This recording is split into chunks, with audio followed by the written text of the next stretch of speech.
Hello student. इसके पहले हमने इंटीग्रेशन के ऊपर 3 लेक्चर लिए। अब ये हमारा आज का चौथा लेक्चर है। चौथा लेक्चर मतलब ये बहुत वेरिएंट की है। अगर इंटीग्रेशन आपको आना चाहिए, इंडेफिनाइट इंटीग्रेशन अगर परफेक्ट करना है तो सबसे ज्यादा ध्यान हमको इस मेथड पे देना पड़ेगा। कौन से मेथड पे? Substitution, integration by substitution. इसके देखो 3 मेथड्स ऑफ इंटीग्रेशन यहां मैं लिख के दिया हूं। फर्स्ट है इंटीग्रेशन बाय सब्स्टिट्यूशन, इसके पहले लेक्चर में बताया था इंटीग्रेशन बाय पार्ट, और एक है integration by partial fraction. Okay, तो इंटीग्रेशन बाय सब्स्टिट्यूशन। अब सब्स्टिट्यूशन क्या होता है, सब्स्टिट्यूट क्यों करते हैं, सब्स्टिट्यूट नहीं किए तो नहीं बनेगा क्या, ये बातें मैं एकदम शॉर्ट में समझा देता हूं। जैसा देखो, अगर मान लो आपके 4 व्हीलर का टायर पंचर हो गया, ठीक है, टायर और ट्यूब अगर पंचर हुआ तो आप क्या करोगे? पंचर गाड़ी को चलाओगे? पॉसिबल है?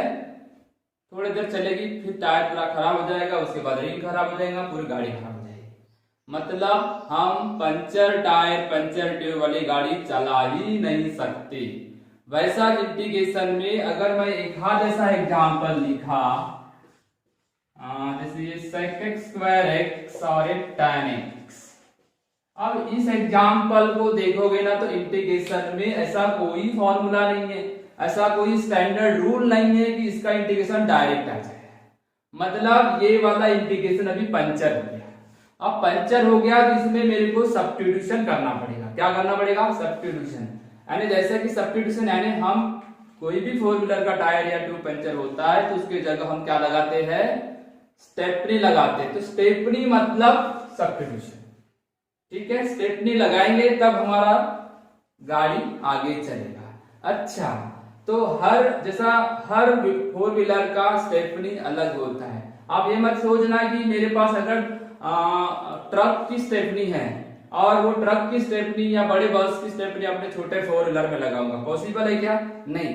मतलब 4 व्हीलर की स्टेपनी अगर आपकी कोई मारुति 800 गाड़ी है तो मारुति 800 की लगेगी, अगर कोई ऑडी है तो ऑडी की लगेगी, कोई मर्सिडीज है तो मर्सिडीज की लगेगी, और ट्रक है बहुत बड़ा टाटा का तो वो उसी की स्टेपनी लगेगी। मतलब सब्स्टिट्यूशन का एक अलग रूल है, उस रूल के हिसाब से हर एग्जाम्पल में उसकी अलग अलग क्या होगी? सब्स्टिट्यूशन होगी। मगर आपने देखो क्या पहचानोगे कैसे? आपके पास मैंने 4 स्टेपनी रखा, ट्रक की, बस की और 4 व्हीलर की, छोटे 4 व्हीलर की, तो ये समझ आप तो पहचान लोगे ना, साइज से पहचान लोगे। वैसे इस एग्जाम्पल को क्या चीज देखोगे आप, तो ये बातें हमको ये सब्स्टिट्यूशन के अंदर में पढ़ना है। इसमें रूल्स है, थ्योरम्स है, बहुत सारी चीजें हैं, छोटी छोटी बहुत सारी बातें हैं। तो हम देखते फिलहाल इस एग्जाम्पल को देखते हैं। अच्छा, तो ये आपको आपके दिमाग में तो ऐसा भी आ गया होगा, सर इसको अलग अलग कर देते हैं ना इस तरीके से, तो ये पॉसिबल नहीं है। ये रूल हमारे रूल में बैठता ही नहीं, ठीक है, ये रूल हमारे रूल में बैठता ही नहीं। तो इसमें क्या करना पड़ेगा? sec x square tan x में कुछ तो भी सब्स्टिट्यूशन करना पड़ेगा। अब सब्स्टिट्यूशन किस बेस पे होगा? इधर देखो, पूरे एग्जाम्पल में एक ही मंत्र बता रहा हूं मैं आपको, एक ही मतलब टेक्निक बता रहा हूं, एक ही स्क्रू बता रहा हूं, एक ही मतलब फॉर्मूला बता रहा हूं कि आपको पहचानोगे कैसे, ठीक है। तो चलो ठीक है, इसको बनाते हैं।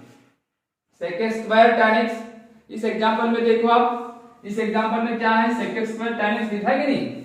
तो यहाँ पे मैं ये tan x और sec x के बारे में, दोनों के बारे में सोचता हूँ। tan x की डेरिवेटिव sec x स्क्वायर होती है कि sec स्क्वायर की डेरिवेटिव tan x होती है? बताइए। हाँ, यहाँ पे दोनों मतलब tan x की डेरिवेटिव sec x स्क्वायर होती है, इसीलिए सब्स्टिट्यूशन क्या होगा? tan x के जगह मैं t ले लूंगा। क्या ले लूंगा? t ले लूंगा, ठीक है। तो अगर सब्स्टिट्यूशन किए तो इसको डिफरेंशिएट करना पड़ेगा, तो डिफरेंशिएट कर लो। अब विद रिस्पेक्ट टू x करो या विद रिस्पेक्ट टू t करो, जैसा भी आपको, या तो आपको इस साइड x करो, उस साइड t से कर दो। तो tan x का डेरिवेटिव sec x स्क्वायर, इधर dx लगाना, और t का डेरिवेटिव 1 और ये dt, बराबर है। तो ये sec x स्क्वायर और dx दिखा ना आपको, ये दो जिसके ऊपर अंडरलाइन कर देता हूं, इसको हटा दिया, तो दो अंडरलाइन वाले पार्ट की वैल्यू क्या हो गई, dt। तो आपका एग्जाम्पल हो जाएगा, इसके जगह क्या लिखते, सर्कल t, सर्कल की जगह क्या लिए t, तो ये हो गया dt। क्या हो गया, t dt। अब विद रिस्पेक्ट टू t है भाई, अब तो आपके पास स्टैंडर्ड फॉर्मूला आ गया है। आपके पास स्टैंडर्ड फॉर्मूला आ गया मतलब वही हो गया ना, आपने स्टेपनी लगाए, ये थी स्टेपनी, ये थी स्टेपनी मतलब सब्स्टिट्यूशन। अब तुमने स्टेपनी लगाया तो आपकी फॉर्मूला क्या हो गई, एकदम चारों टायर अच्छे हो गए। अब आपकी स्टेपनी मतलब स्टैंडर्ड फॉर्मूले मिला दिया उस स्टेपनी ने आपको। तो इस तरीके से इंटीग्रेशन में फॉर्मूला क्या लगेगा, t का integration t² 2 with respect to t है, तो t नहीं आएगा। अब हम क्या करते हैं, t यानी क्या लिए थे, tan x, तो ये हो जाएगा tan² x, क्योंकि स्क्वायर था, डिवाइड बाय 2। तो सब्स्टिट्यूशन का मतलब समझ में आया। सब्स्टिट्यूशन मतलब एक प्रकार की, अगर टायर या ट्यूब अगर पंचर हो जाते तो स्टेपनी लगाते ना, उस टाइप से, क्योंकि ये तुम्हारा बनने वाला ही नहीं है विदाउट सब्स्टिट्यूशन। तो ऐसे हजारों प्रॉब्लम है अलग अलग प्रकार के सब्स्टिट्यूशन वाले, मगर एक ही रूल, एक ही मंत्र है उसके अंदर में कि वहां पे सोच के रखना कि दो में से कौन सा किसका डेरिवेटिव है। ओके, चलो ठीक है।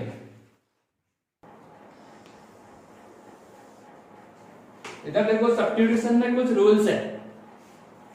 ये जो रूल्स मैं यहाँ पे बता रहा हूँ कि रूल्स में देखोगे तो कहीं ना कहीं हर जगह डैश दिख रहा होगा, डैश दिख रहा है, बहुत सारी जगह डैश दिख रहा है, ये डैश डैश डैश डैश मतलब this is the denotation of derivative, वो डेरिवेटिव का डिनोटेशन है।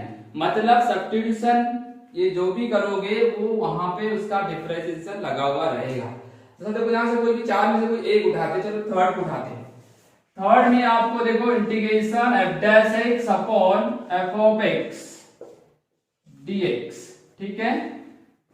यहाँ पे डिनोमिनेटर में f(x) है और ऊपर में उसका डेरिवेटिव लिखा हुआ है f'(x), ठीक है ना।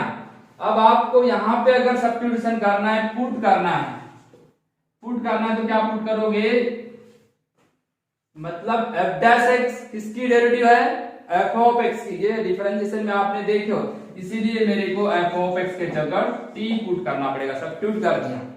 सब्स्टिट्यूशन मैंने बताया ना, जब तक सब्स्टिट्यूशन नहीं करोगे तो स्टैंडर्ड फॉर्म में नहीं जाएगा, स्टैंडर्ड फॉर्म में नहीं जाएगा तो भी इंटीग्रेशन सॉल्व नहीं होगा। तो substitution is the method to convert the every integration in standard form, standard form में ले जाना है। तो अब अभी बताया इसको डिफरेंशिएट करना पड़ेगा, तो डिफरेंशिएट करोगे तो क्या आएगा, f(x) का डेरिवेटिव f' है ना, इधर x और इधर t में है तो dt, ठीक है। तो इस तरीके से डिफरेंशिएट कर दी तो ये आ गया f' और ये dx दिख रहा है आपको, f' और ये f' और dx, ये दोनों के जगह में क्या लिख दूं, dt। ऊपर का स्पेस खाली हो गया और इसके जगह क्या पुट गई तो t, क्या पुट किए थे t, तो ये हो गया 1/t। और 1/t मतलब इंटीग्रेशन में फॉर्मूला पढ़े होंगे आपने, 1/x का इंटीग्रेशन होता है log of mod of x plus c। तो इस तरीके से इसका इंटीग्रेशन क्या हो गया फिर, log of mod of t और यह आ गया c। t मतलब f(x), तो यह आ गया log of mod of f(x) plus c। मतलब इस टाइप का अगर पूछ रहा तो आप डायरेक्टली इसके ऊपर तुम मतलब एग्जांपल या फॉर्मूला बनता है कि डिनोमिनेटर के डेरिवेटिव के न्यूमरेटर में है, तो ये आ जाएगा log of mod of denominator plus c, ठीक है। यहां पे देखो डिनोमिनेटर के डेरिवेटिव न्यूमरेटर में है तो डायरेक्ट फॉर्मूला बन गया log of mod of f(x), या अगर डिनोमिनेटर रूट में है तो ये इसको सब्स्टिट्यूशन करोगे ना, इसका सब्स्टिट्यूशन करोगे तो क्या आएगा मालूम है, ये आएगा 1/√t। 1/√t का इंटीग्रेशन होता है 2√t। t मतलब f(x), इसलिए f'(x) f(x) का फॉर्मूला या थ्योरम बनता है, रूल बनता है 2√f(x), और f'(x) f(x) का क्या बनेगा, log of mod of f(x). और इस तरीके से इसको देखो, अगर मैंने यहां t ले लिया, ये जो दिख रहा है ना, ये t ले लिया, इसकी डेरिवेटिव क्या होगी, ये पूरा का पूरा काय में जाएगा, पूरा का पूरा t हो गया। t का पावर कितना है n, और एफ डैश एक्स डीएक्स कितना था, f dash x dx dt। तो t का पावर n का फॉर्मूला पहले लेक्चर में देखे थे, स्टैंडर्ड फॉर्मूला क्या था, t का power n plus one upon n plus one plus c। t मतलब एफ ऑफ एक्स का power n plus one upon n plus one. ठीक है, इस तरीके से 4 रूल आपको बता दिया, क्लियर हुआ, आप नोट कर लो। इसके ऊपर कुछ फॉर्मूले बनते हैं वो भी बता देता हूं। चलो ठीक है। हाँ, तो देखो अपन ने जो रूल्स देखे उस रूल्स के ऊपर ये वाले फॉर्मूले भी प्रूफ होते हैं। तो ये वाले फॉर्मूले को प्रूफ करने का तरीका बिल्कुल सिंपल है। क्या करते हैं, देखो जैसा मैं यहाँ से कोई भी एक हाथ ले लेता हूँ, चलो ठीक है, पहले सेकंड ले लेते फिर थर्ड लेते। तो cot x, अब आपको लग रहा होगा cot x का फॉर्मूला cos x स्क्वायर को डेरिवेटिव दी है ना, डेरिवेटिव और इंटीग्रेशन को मिक्स करना नहीं है, इसलिए पहले डिफरेंशिएशन के फॉर्मूले अच्छे से क्लियर कर लो, फिर आपके फॉर्मूले ऑटोमेटिकली इंटीग्रेशन के क्लियर हो जाएंगे। cot x को ट्रिग्नोमेट्रिक रेशो क्या है इसका, cos x by sin x, cos x by sin x, cos x by sin x।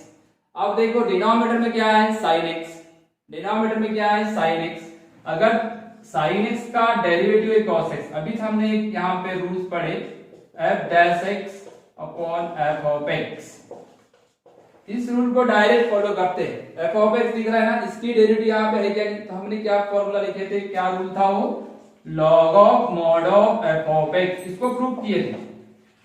इसको भी मैं सब्स्टिट्यूशन कर सकता हूं, sin x के जगह अगर मैंने t लिया, डिफरेंशिएट किया cos x dx dt, तो ये कैसा कन्वर्ट हो जाएगा, cos x dx दिख रहा है, ये दोनों cos x dx से dt हो गया, और sin x मतलब ये वाला सर्कल, इसकी जगह क्या लिए, t लिए, ऊपर की जगह खाली हुई, तो 1/t का integration log of mod of t, log of mod of t plus c, t मतलब log of mod of t यानी क्या था, sin x, t मतलब sin x plus c, sin x plus c, दिख रहा है आपको, मतलब मैंने cot x का integration log of mod of sin x कर दिया, वैसा tan x का log of mod of sec x, वही रूल से आएगा, सेम सेम सेम।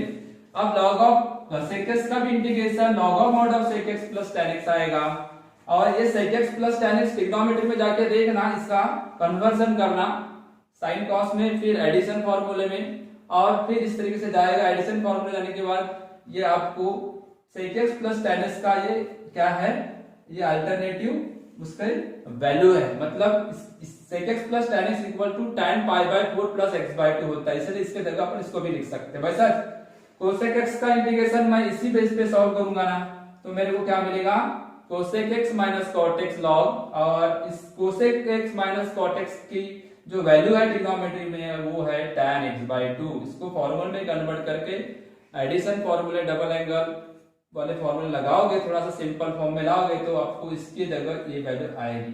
ठीक है, तो ये भी एक वैल्यू आईपी फॉर्मूले हो गए, ट्रिग्नोमेट्री के लिस्ट में जुड़ गए। पहले हमने tan, cot, sec और cosec के फॉर्मूले बताए नहीं थे, क्योंकि स्टैंडर्ड नहीं था, ये सब्स्टिट्यूशन से आए हैं, और सब्स्टिट्यूशन कैसा करते हैं मैंने आपको यहाँ बता दिया। ठीक है, सब्स्टिट्यूशन के 4 रूल, ये 4 फॉर्मूले, और भी कुछ और देखते हैं। चलो आगे, हाँ बेटा इधर देखो, हमने जो 4 रूल्स और 4 फॉर्मूले देखे, तो वो 4 रूल्स में 4 रूल्स जो पढ़े थे उसके ऊपर कुछ एग्जांपल बताता हूं। इधर देखो, आपको देखने पे लगेंगे इजी, और बनाने जाओगे ना तो बड़े मुश्किल से बनेंगे।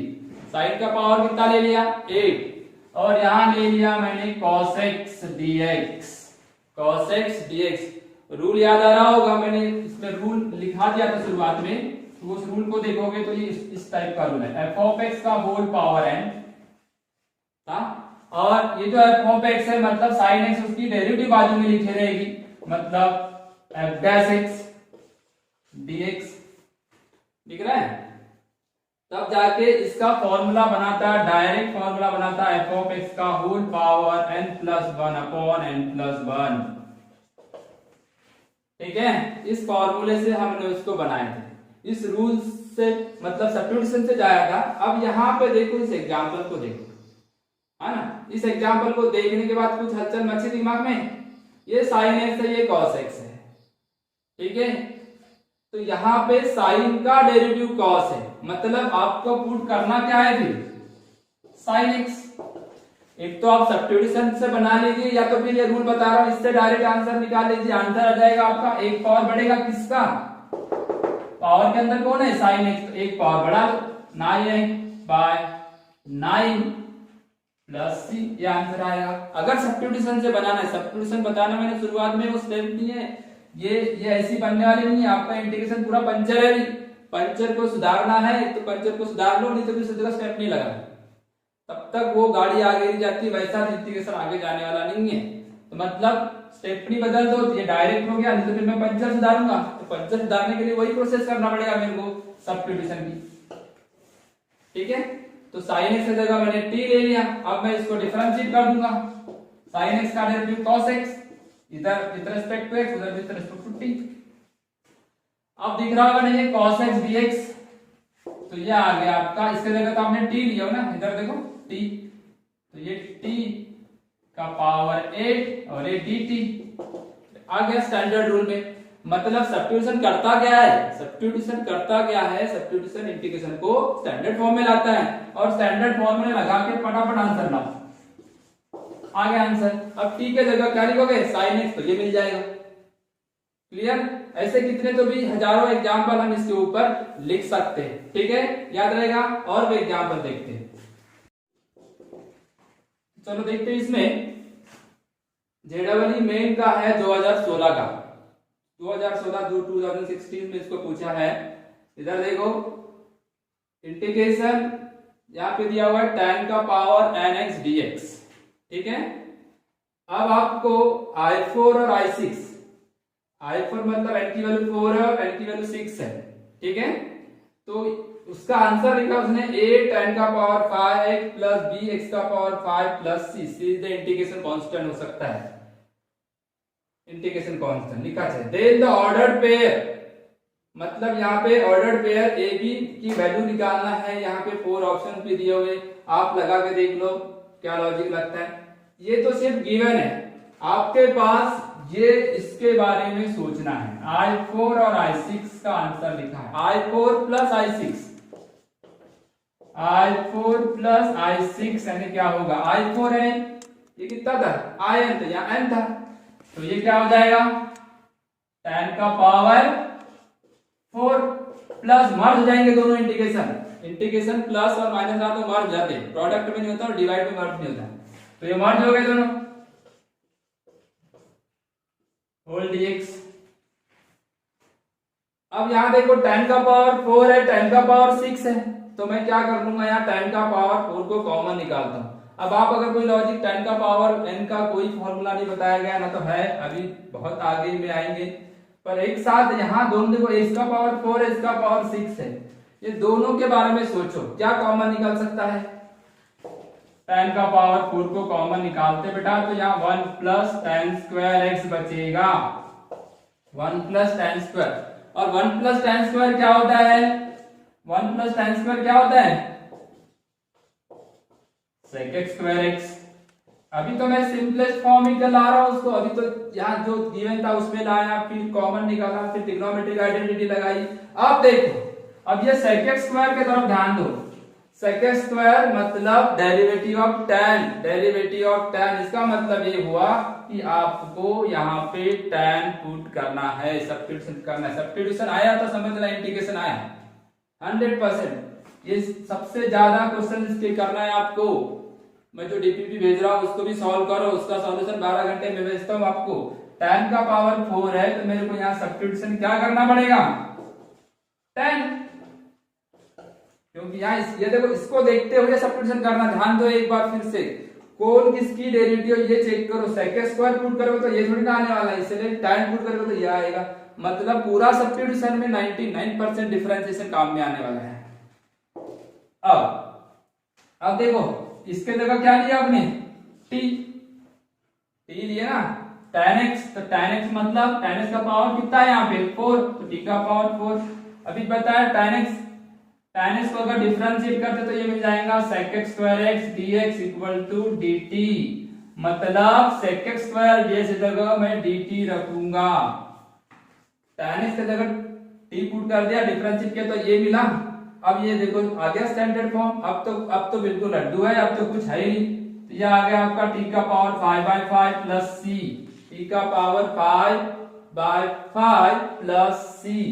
अब आपका आंसर आया 1/5, t यानी क्या 10, तो 10x का पावर 5x प्लस, अब आंसर देखो उसका, ये देखो ये दिख रहा है, मतलब a की वैल्यू 1/5 है, a की वैल्यू 1/5, इससे कंपेयर करो तो a की वैल्यू कितनी आई 1/5, a की वैल्यू कितनी आ गई 1/5। अब आगे चलो, यहाँ पे c तो इंटीग्रेशन कांस्टेंट है और ये तो टर्म है ही, मतलब ये टर्म नहीं है, मतलब जीरो हो गया। यानी आप ऐसा ले सकते 0 x का पावर कितना है 5, मतलब b की वैल्यू 0, a की वैल्यू 1/5, b की वैल्यू 0, मतलब होता करेगा आंसर है c। आया आपका, कुछ नहीं था, एकदम सिंपल पुट किया, कॉमन निकाला, डिफरेंशिएशन किया, मतलब सब्स्टिट्यूशन। तो इसको देखने पे तो नहीं लग रहा है सब्स्टिट्यूशन का, सब्स्टिट्यूशन सबसे ज्यादा इंटीग्रेशन में आता है, ध्यान रखें। चलो ठीक है, नेक्स्ट चलो JEE पेन 2015 का क्वेश्चन देखो। इसके पहले 16 में भी देखे थे, शुरुआत में पता नहीं चलता सब्स्टिट्यूशन का आएगा कि, मगर आपको थोड़ा सा उसको देखना है, उससे मतलब सोचना है, और उसके बाद फिर आपको सब्स्टिट्यूशन करना है। अच्छा देखो 2015 JEE का क्वेश्चन है, प्रीवियस। अब इसमें देखो तो यहाँ ऐसा कुछ भी नजर नहीं आ रहा है आपको कि क्या सब्स्टिट्यूशन करें, क्योंकि सब्स्टिट्यूशन में बताया गया है कि वहां कोई ना कोई टर्म किसी न किसी की डेरिवेटिव है, ठीक है। अब यहाँ देखो x² को पुट करता हूं तो ये नहीं आता, इसको पुट करता तो ये नहीं आता, तो यहाँ कुछ तो भी मेरे को कॉमन निकाल के एडजस्टमेंट करना पड़ेगा। क्या करना पड़ेगा, इधर देखो x², ये ब्रैकेट के अंदर देख लो, x का पावर 4 को मैं यहाँ पे x का पावर 4 को अगर कॉमन निकालूंगा तो यहाँ देखो अंदर क्या होने वाला है, ये बाहर निकल गया तो 1 बचा, और जहां नहीं है वहां x का पावर 4 आ जाएगा। कुछ किया ही नहीं मैंने, होल पावर है, होल पावर लेना पड़ेगा 3/4 विथ रेस्पेक्ट टू dx। क्या किया, इस ब्रैकेट से x का पावर 4 को मैंने कॉमन निकाला, x का पावर 4 कॉमन निकालने के बाद देखो कि ये ब्रैकेट ऐसा दिख रहा है। अब ये दोनों मल्टीप्लाई में है तो दोनों के लिए अलग अलग पावर, इसको अगर पावर अलग दूंगा, इसको अगर पावर अलग दूंगा तो ये 4 और 4 कैंसिल हो जाएगा, तो ये बचता कितना है x², बोलो ये 4 और 4 कैंसिल, तो बचेगा x³ और इस ब्रैकेट को लग जाएगा, तो ये सिचुएशन ऐसी बन गई इसकी। अच्छा अब इसको देखो, x का पावर 5 हो गया, अभी x का पावर 5 हो गया, नहीं x का पावर 5, और ये ब्रैकेट देखो, अगर मैं इसको पुट करता तो ये नहीं आएगा, पर इसको अगर इसको पुट करने में ये आएगा। कैसे, तो पुट करते हैं 1 + 1/x का पावर 4, मतलब 1 + x का पावर -4, पावर उस ऊपर शिफ्ट कर दिया, इक्वल टू मैंने t ले लिया सब्स्टिट्यूशन, क्योंकि ये इसका डिफरेंशिएशन आएगा।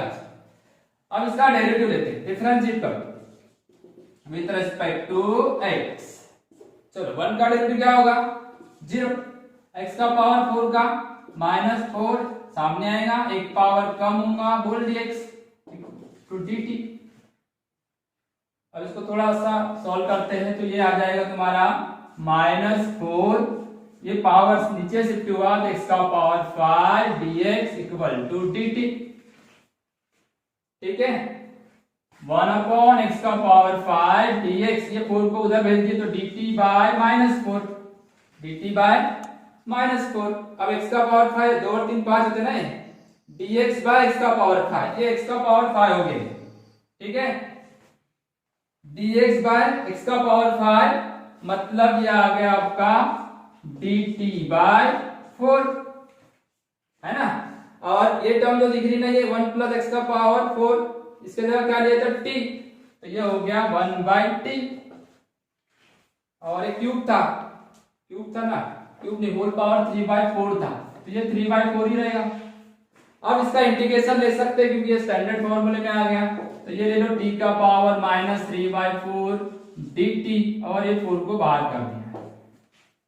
इसका जो इंटीग्रेशन करेंगे ना, तो इसका इंटीग्रेशन बड़ा इजीली आ जाएगा, -1/4 t का पावर -3/4 + 1, और जितना ये लिखा हुआ है उतना यहाँ लिखना है, -3/4 + 1 अगर करूंगा तो 1/4 आएगा, 1/4 आएगा ना। और 1/4 कैंसल, प्लस सी। टी यानी क्या था, टी यानी 1 प्लस 1/x का पावर 4, ये नेगेटिव दिख रहा है आपको। टी यानी 1 प्लस 1/x का पावर 4, ये चलो कैंसिल हो गया। माइनस 3/4 प्लस 1 कितना होता है बोला मैंने, 1/4, तो ये आ गया 1/4 प्लस सी। तो अब देखो कौन सी इसमें आंसर आया, ए में क्या, नहीं माइनस नहीं है, अच्छा सी में। तो इसका करेक्ट आंसर क्या हो गया, सी। तो इस तरीके से आप जितने भी प्रीवियस एग्जांपल आए ना, बार बार उसकी प्रैक्टिस करके देखो। जितनी प्रैक्टिस करके देखोगे ना, उतना ज्यादा कॉन्फिडेंस इसके ऊपर आपको बनते जाएगा। ठीक है, कुछ एग्जांपल मैं लिख देता हूं आपको प्रैक्टिस करने के लिए। तो चलो, ये जो होमवर्क दे रहा हूं मैं आपको, इस होमवर्क में देख लो, थोड़ा हिंट भी दे रहा हूं मैं कि आपको इनको जब इंटीग्रेशन को सॉल्व करोगे तो आपको ये देखना है कि वहां पे दो फंक्शंस है, दो फंक्शंस में से एक फंक्शन दूसरे का डेरिवेटिव है ना। तो जैसे यहाँ दिख रहा हूँ, देखो थर्ड वाले को बताता हूँ मैं, 1 प्लस लॉग एक्स को पुट करना, दिख रहा है आपको, 1 प्लस लॉग एक्स को पुट करोगे तो उसका डेरिवेटिव आ जाएगा।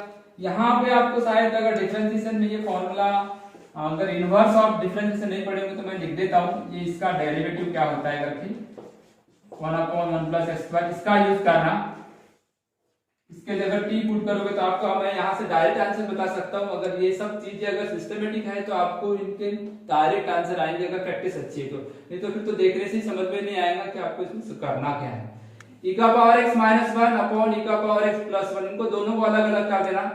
तो देखो e का पावर x का डेरिवेटिव e का पावर x होता है, वो वाला कांसेप्ट लगेगा तो ऑटोमेटिकली f ऑफ x निकाल सकते हो। तो ये बेटा 3 होमवर्क करके रखना, इसको सेपरेट डिवाइड करना, अलग अलग डिवाइड करना, तो अपने आप इंटीग्रेशन आ जाएगा।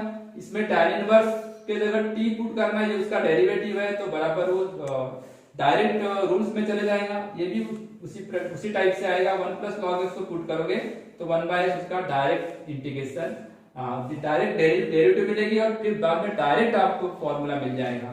इस तरीके से हमने आज इंटीग्रेशंस का आधा पार्ट देखे हैं, मतलब सब्स्टिट्यूशन, और जो 50% पार्ट होगा, क्योंकि इंटीग्रेशन बाय सब्स्टिट्यूशन मैं एक लेक्चर में भी खत्म कर सकता हूँ, आधे में भी खत्म कर सकता हूँ, मगर जितना हम उसमें अच्छे से देखेंगे, डीप में हर टाइप का सब्स्टिट्यूशन देखेंगे, तो इंटीग्रेशन आ गया तो समझ लेना 90% आपका डेफिनेट इंटीग्रल आ गया। तो इसलिए सबसे ज्यादा प्रैक्टिस करना, सबसे ज्यादा मैं इसमें कुछ प्रैक्टिस क्वेश्चन दूंगा, उसकी प्रैक्टिस करना। जब तक इस पे कॉन्फिडेंस नहीं आएगा डिफरेंट इंटीग्रेशन बाय सब्स्टिट्यूशन पे, तब तक आपका आगे का इंटीग्रेशन बहुत ही बेकार होगा। इसलिए बहुत ज्यादा प्रैक्टिस करो। कुछ रहा, कुछ क्वेश्चंस आपके दिमाग में चल रहे होंगे तो मेरे जो व्हाट्सएप नंबर है उस पर आप सेंड करो। ओके, ठीक है, तो नेक्स्ट लेक्चर में मिलेंगे, बाय।